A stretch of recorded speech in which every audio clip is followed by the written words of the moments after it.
Muitos sinais que encontramos nos estudos da ciência e engenharia são sinais de natureza contínua, como, por exemplo, a intensidade da luz variando de acordo com a distância ou a tensão variando com o passar do tempo. A conversão analógica para digital e digital para analógica são processos que permitem que um computador digital seja capaz de interagir com esses sinais do dia a dia. Mas para ser possível realizar o processamento desses sinais, é necessário se ter em mente o conceito de amostragem. De maneira genérica, amostrar significa selecionar indivíduos de uma população para se realizar um estudo que caracterize a população total. E quando traçando um paralelo com a amostragem de sinais, estaremos falando da coleta de valores de um sinal contínuo em instantes discretos do tempo, ou seja, a redução de um sinal contínuo ao longo do tempo para um sinal discreto ao longo do tempo. Porém, existem alguns problemas que podem acarretar de uma amostragem mal feita. Como o que está sendo armazenado é a amplitude do sinal em um determinado momento, é possível que a amostragem esteja sendo feita em um intervalo muito esparso em relação à frequência do sinal de entrada, o que resulta em um sinal de alta frequência sendo lido como um de baixa frequência, depois de uma amostragem com uma taxa de amostragem muito baixa. Este processo é conhecido como aliasing. O processo de aliasing pode ser mais facilmente observado visualmente. Ele é dividido em duas formas. O aliasing temporal, quando, por exemplo, as rodas de um carro parecem estar girando de forma tão rápida em um vídeo que o dispositivo de filmagem não consegue capturar todos os seus frames. E também há o aliasing espacial, quando, por exemplo, pixels de uma computação gráfica parecem se sobrepor, justamente por não haver amostras suficientes no plano espacial. Para evitar que o sinal sofra de aliasing e, consequentemente, tenha informações que se percam durante as conversões, é necessário fazer uso de um teorema chamado de Teorema de Amostragem de Nyquist-Shannon.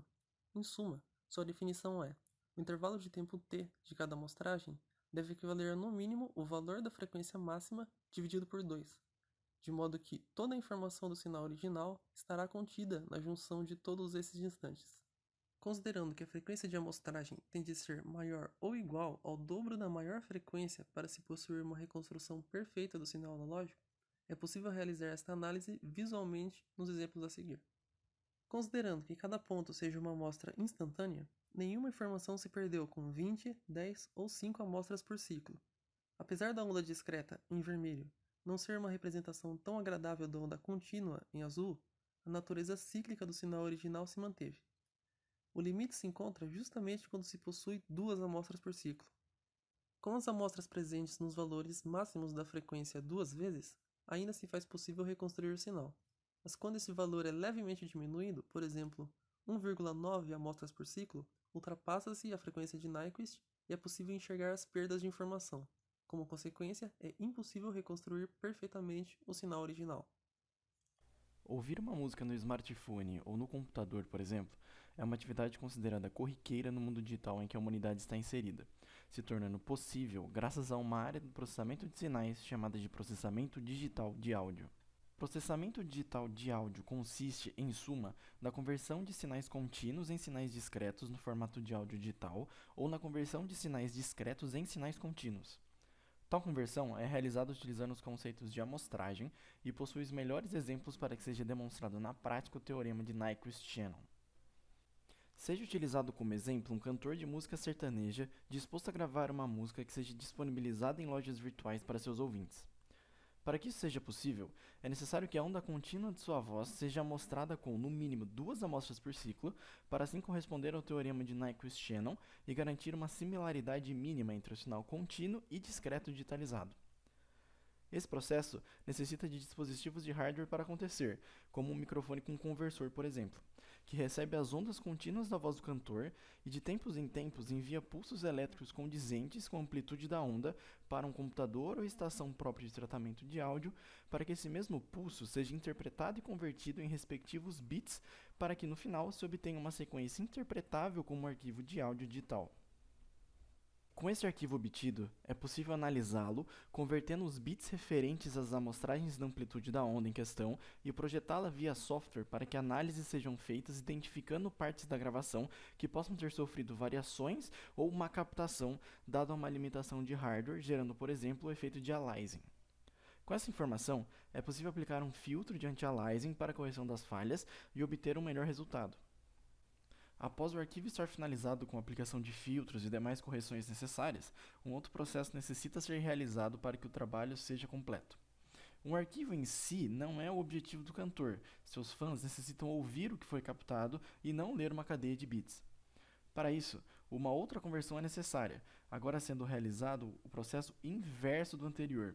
Uma onda discreta precisa se transformar em contínua para que seja audível. Um conversor pega a cadeia de bits do arquivo, os converte em impulso elétrico e envia as informações para os alto-falantes, que ativam seus eletroímãs conforme a tensão enviada, fazendo com que a película do dispositivo vibre e gere a onda contínua correspondente. Podemos visualizar este comportamento de frequências mais de perto utilizando uma música de exemplo. Aqui estaremos utilizando o jingle do clássico dos arcades, Galaga.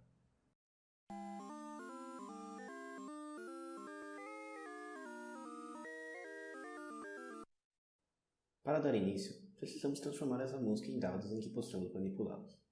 No software Octave que já utilizamos em aula, existe uma função AudioRead, que faz exatamente isso, e até podemos colocar esses dados em um arquivo de texto para enxergar como o computador interpreta esses dados.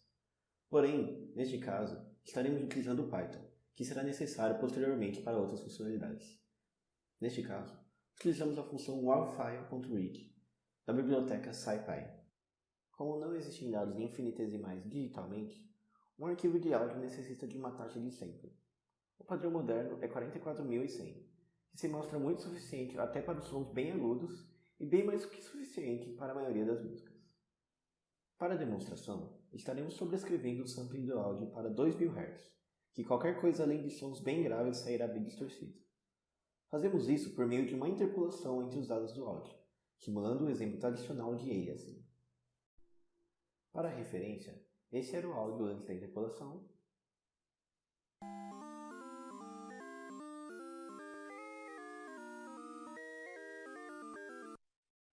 e esse após o aliasing.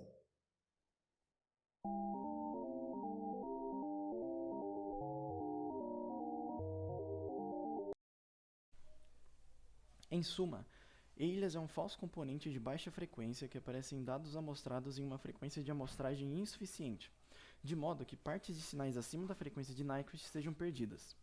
Erros de aliasing são muitas vezes difíceis de se detectar e quase impossíveis de se remover através de software.